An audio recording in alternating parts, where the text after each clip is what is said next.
Dalam dunia akuntansi, kita tahu laporan itu segalanya. Tapi gimana kalau laporan yang bagus itu ternyata cuma cerita indah yang nggak sesuai sama kenyataannya? Nah, hari ini kita bakal kupas tuntas soal tanggung jawab sosial perusahaan atau yang kita kenal sebagai CSR. Kita akan lihat lewat satu studi kasus yang benar-benar membuka mata tentang jurang antara apa yang dilaporkan dan apa yang beneran terjadi. Jadi, ini nih pertanyaan besarnya. CSR itu beneran sebuah program nyata yang berdampak atau cuma fiksi yang dibikin buat polesan citra perusahaan? Yuk kita selami bareng-bareng kesenjangan antara janji manis di laporan dan realita di lapangan. Oke, kita mulai dari bagian pertama. Kita bedah dulu konsepnya ya. Apa sih sebenarnya janji besar di balik CSR ini? Konsepnya tuh keren banget. CSR itu bukan cuma sekedar bagi-bagi sumbangan atau donasi ya. Ini adalah strategi bisnis yang fundamental yang tujuannya menyelaraskan antara cari untung dengan kesejahteraan masyarakat dan kelestarian lingkungan, terutama di negara-negara berkembang. Jadi ini soal cara bisnis itu dijalankan dari akarnya. Dan yang perlu kita ingat, di Indonesia, CSR itu bukan pilihan, tapi kewajiban. Ada Undang-Undang Nomor 40 Tahun 2007 yang mengharuskan perusahaan di sektor sumber daya alam untuk punya program tanggung jawab sosial dan lingkungan. Jadi landasan hukumnya jelas dan kuat. Oke, teorinya udah jelas. Sekarang ayo kita cek realitasnya. Kita terbang langsung ke Merauke, Papua, buat lihat gimana praktiknya di lapangan. Nah, di Merauke ini ada banyak perusahaan perkebunan besar. Kalau kita baca laporan tahunan mereka, wah isinya penuh sama program-program CSR yang kelihatannya hebat. Tapi penelitian yang kita bahas ini nggak percaya gitu aja. Mereka turun langsung, melakukan wawancara, dan observasi buat verifikasi semua klaim itu. Contoh pertama nih, di laporan tertulis, perusahaan udah ngasih pelatihan kewirausahaan buat anak-anak muda di sana. Kedengarannya bagus banget kan? Sebuah program pemberdayaan yang luar biasa. Tapi faktanya, zong. Para peneliti menemukan kalau program itu ternyata nggak pernah ada. Dari kacamata akuntansi, ini jelas banget jadi contoh reporting gap, di mana laporan non-keuangan sama sekali nggak mencerminkan kenyataan operasional. Oke, kita lihat contoh kedua. Laporannya bilang, fasilitas air bersih sudah dibangun.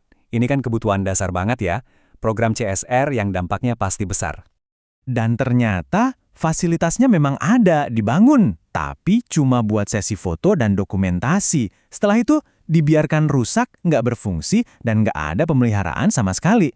Nah, ini memunculkan pertanyaan kritis buat seorang akuntan. Apa gunanya melaporkan sebuah aset sosial kalau dampaknya buat masyarakat itu nol besar? Jadi, kenapa sih bisa ada jurang yang begitu dalam antara laporan sama realita? Nah, penelitian ini nunjukin satu motif utama di baliknya. Ternyata, seringkali CSR itu bukan dipakai buat benar-benar memberdayakan masyarakat, tapi cuma jadi strategi legitimasi sosial. Simpelnya, ini cuma jadi alat public relations buat menjaga citra perusahaan tetap baik dan meredam potensi konflik. Nah, lihat deh diagram ini. Ini menarik banget. Harusnya kan prosesnya itu sebuah siklus yang terus berputar, dari kolaborasi sampai pemberdayaan. Tapi di sini prosesnya mentok. Berhenti di CSR sebagai legitimasi dan nggak pernah sampai ke tujuan akhirnya, yaitu pemberdayaan komunitas yang sesungguhnya. Dan tabel ini nunjukin akar masalahnya. Siapa sih yang dilibatin dalam perencanaan CSR? Jawabannya hampir nggak ada. Pendekatannya benar-benar dari atas ke bawah.